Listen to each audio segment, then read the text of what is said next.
The man's answer was simple. "Why not?" he replied.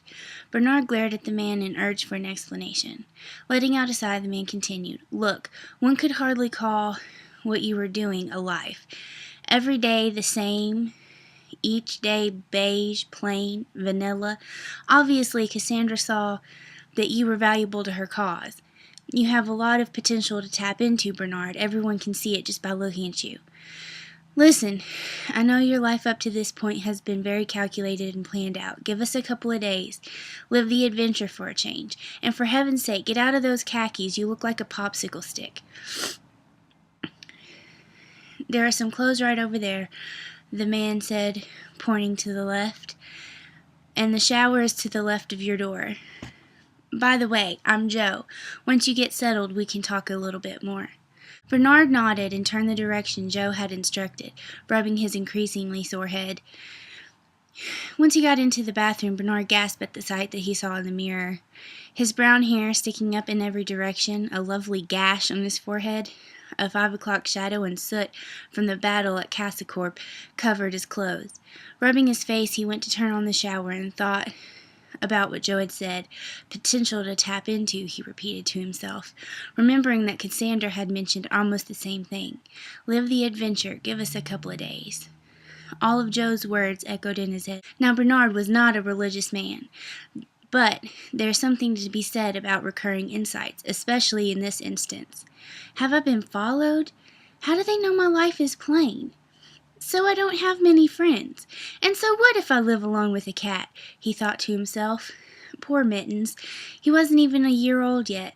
Bernard had gotten him to fill the gaping void of loneliness and lack of purpose that he had been feeling for the past couple of months. Now he would never see the little fur ball again. Bernard showered and dressed, still contemplating giving these people a chance, and decided, since he didn't have a home to go to, he couldn't actually go home at all, and Mittens was taken care of, and those poor monkeys were dying. Even though he hadn't been pleased to be awoken by one, they were adorable.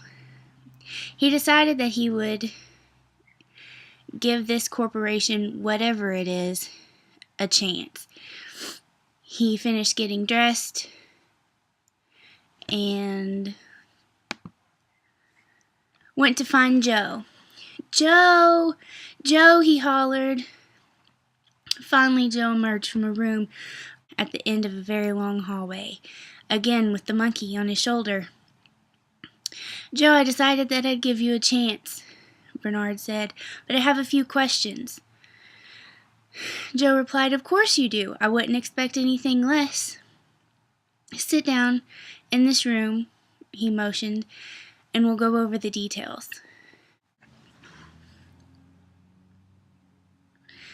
"I should admit to you," Joe interrupted, "no matter what you choose, you can never go home. You can never go back to the life that you used to have. You're stuck here, so you might as well make the best of it. According to all legal documents, in your time, you are legally dead." "I'm legally dead!" he exclaimed. "How is that even possible? How are you going to tell my family that I died? What about my cat?" "So many questions," Joe answered. "First of all, we made it look like your car was in an accident and exploded on impact. And your cat is well taken care of. No need to worry about that. The point is, you're stuck here." Bernard took a moment to let this sink in and slowly started to accept the fact that he really was never going home, and decided to go through with the plan he had thought of in the shower. "I want to help you, but I don't know how," Bernard admitted.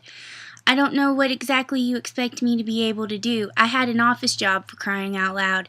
It's not like I'm some hidden genius."